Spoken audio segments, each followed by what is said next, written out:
Làmឡើងទូមន់នេះគឺសម្រាប់បងប្អូនដែលអត់ចេះសោះក៏អាចធ្វើបានដែររួយឧបករណ៍នេះគឺឧបករណ៍ដែលវាល្អប្រើហើយសម្រាប់អ្នកដែលអត់ចេះអេឡិចត្រូនិកស្អីហ្នឹងក៏តបានដែរនេះបងប្អូនមើលវាអានេះវាដល់50អង្សានេះគឺចំនួនទី2បន្ទាប់ពីការដំឡើងជាគៀងប្រេងកាតមកគឺចេញ model មកគឺចេញអាហ្នឹងតែម្ដងអានេះគឺជាឧបករណ៍ដែលចេញមុនគេបង្អស់នៃប្រវត្តិគេហៅថាអានេះគេហៅជាតានេះទូភ្ញាស់ហើយឧបករណ៍គឺងាយបំផុតបងប្អូនគឺមានតែ3នឹងឯងអានេះគឺខ្សែភ្លើងមួយខាងនេះ220អានេះខ្សែទៅកង្ហាលបឺតអានេះខ្សែមកអំពូលចឹងឥឡូវទាំងអស់គ្នាកុំឲ្យចេញយូរខ្ញុំបង្ហាញបងប្អូនឲ្យមើលដូចខ្ញុំនឹងបង្ហាញឲ្យមើលនេះគឺយើងមានអំពូលយើងមួយដើម្បីយកមកពិសោធន៍បន្ទាប់ពីអំពូលហើយយើងមានកង្ហាលមួយទៀតយកមកពិសោធន៍ចឹងឥឡូវនេះខ្ញុំនឹងតឲ្យបងប្អូនមើលតែម្ដងកុំឲ្យយូរ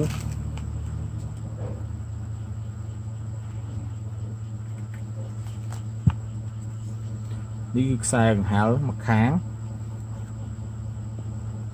តទៅពីនោះគឺយើងត្រូវមានខ្សែភ្លើងម៉ាស៊ីនដែរខ្សែភ្លើង AC ដែលយើងមានដូចយើងស្រាប់មកយើងយកវាមួយខាងមកខ្សែនៅមួយខាងតទៅទៀតយើងត្រូវយកខ្សែកង្ហាលមួយខាងខ្សែកង្ហាលមួយខាងខ្សែ AC មួយខាងតទៅទៀតនេះគឺខ្សែអំពូលនេះគឺខ្សែអំពូលនេះបងប្អូនយើងយកខ្សែអំពូលនឹងមក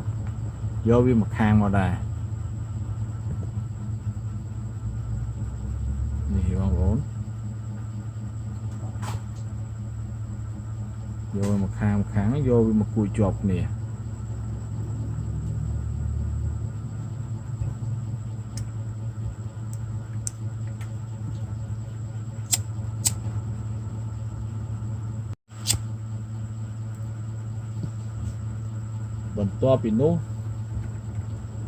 បន្ទាប់ពីនោះយើងត្រូវតែចងវានេះគឺខ្សែអំពូល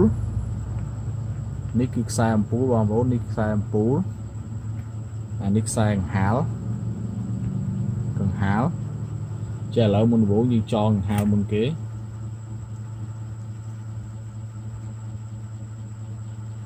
មួយតមកទៀតនេះគឺខ្សែអំពូលនេះគឺខ្សែខាងអំពូលខ្សែអំពូលនេះខ្សែអំពូលនេះបងប្អូនត្រូវយកចូលមកជើងនេះន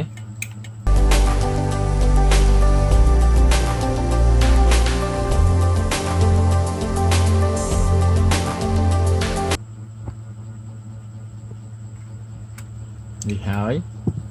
តទៅទៀតនេះជាខ្សែ AC នៅសល់មួយខាងហ្នឹង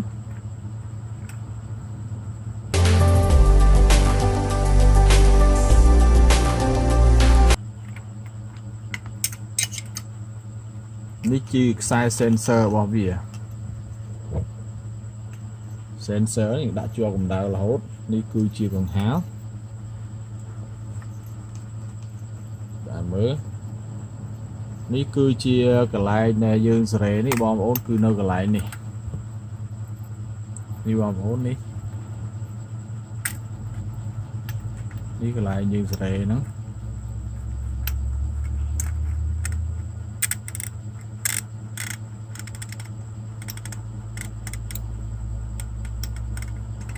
ចឹងជាទូទៅគឺយើងយកត្រឹមនេះ37កន្លះមកដល់38នេះគឺយើងញាស់មាន់ទាបងប្អូនចាឥឡូវយើងដោតភ្លើងចូលទាំងអស់គ្នាអានេះពិសេសផងដែរគឺយើងសម្រាប់យកទៅប្រើជាមួយនឹងសូឡាក៏បានអានេះយកប្រើមួយសូឡាក៏បាននេះនៅពេលដែលចាប់ដើមបំពូលនឹងភ្លឺគឺកង្ហាលដើរទេនេះនៅពេលដែលចាប់ដើមអំពូលលុតគឺកង្ហាលនឹងវិលយកតែម្ដងគឺផ្លុំរហូតធ្លាក់មកដល់កម្ដៅដែលយើងកំណត់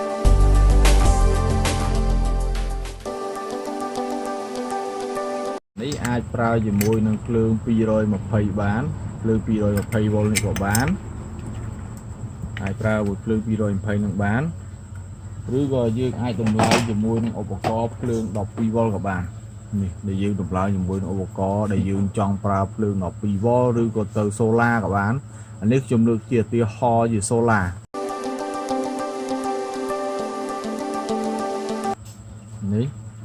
នេះគឺជាអំពូល12 V ពូលមួយនិងកង្ហា12 V ចឹងឥឡូវដូចគ្នាបងប្អូននឹងឡើងឲ្យបងប្អូនមើលដាក់មកនេះអំពូលទុកឡាយនេះចឹងដូចគ្នាយើងត្រូវទាញយកខ្សែកង្ហាលមួយចេញមកយើងយកខ្សែកង្ហាលមកខាងនិងខ្សែអំពូលមកខាងនេះខាងខ្សែអំពូល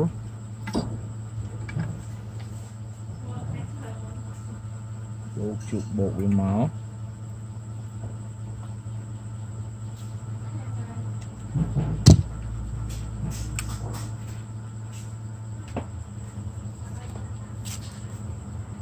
តោះទៀតនេះខ្សែខាងនេះគឺខ្សែខាងបោក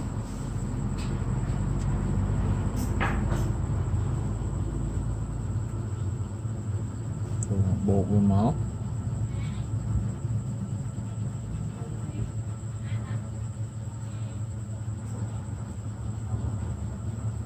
ខ្សែបោកបងប្អូននឹងគូបវាហើយ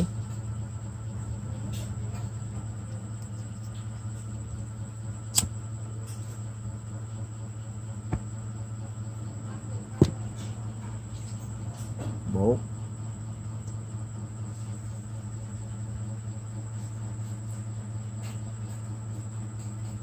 នេះខ្សែដក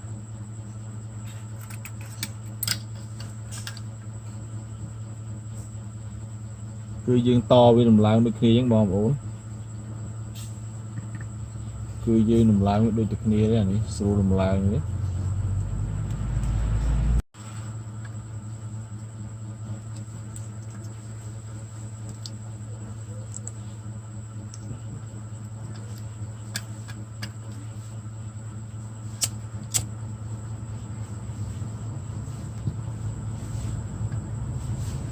តមកទៀតយើងដំឡើងខ្សែកង្ហាលនេះខ្សែកង្ហាល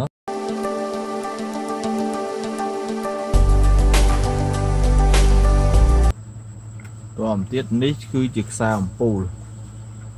នេះខ្សែអំពូល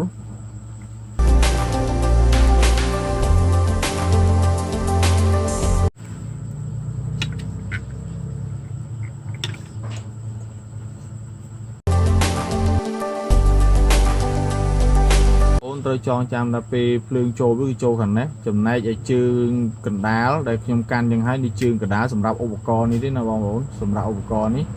នៅពេលដែលជើងកណ្ដាលនេះគឺជើងកង្ហាលខ្ញុំហៅថាជើងកង្ហាលដែលយើងសម្រាប់បឺតចេញហ្នឹងបងប្អូន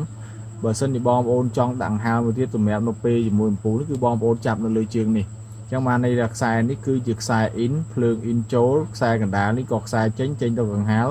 ខ្សែខាងគឺខាងឆ្វេងនេះក៏ខ្សែខាងចេញតែចេញទៅអំពូលនៅពេលខាងដុតកម្ដៅនេះជើងដុតកម្ដៅនេះជើងបឺតចេញនេះគឺជាជើងភ្លើងចូលឧបករណ៍នេះស្រួលប្រើណាបងប្អូននេះវាស្រួលប្រើណាអានេះសេរីយកលើនឹងតែម្ដងនេះបងប្អូនឃើញស្រាប់នេះទំនិចវាគំនូក្រិតនេះហើយនឹងលើនេះយើងដាក់ត្រឹម37 38ស្រេចយើងដែរបងប្អូនកម្ដៅវាសីតុណ្ហភាពរត់បានរហូតដល់50 អង្សាសេនេះបងប្អូនផលិតផលនេះគឺល្អណាស់នេះគឺផោះអាឡឺម៉ង់អញ្ចឹងយើងជួបគ្នាវគ្គក្រោយជាបន្តនេះបងប្អូនអរគុណច្រើនហើយជម្រាបលាជួបគ្នាប៉ុណ្ណឹងចុះ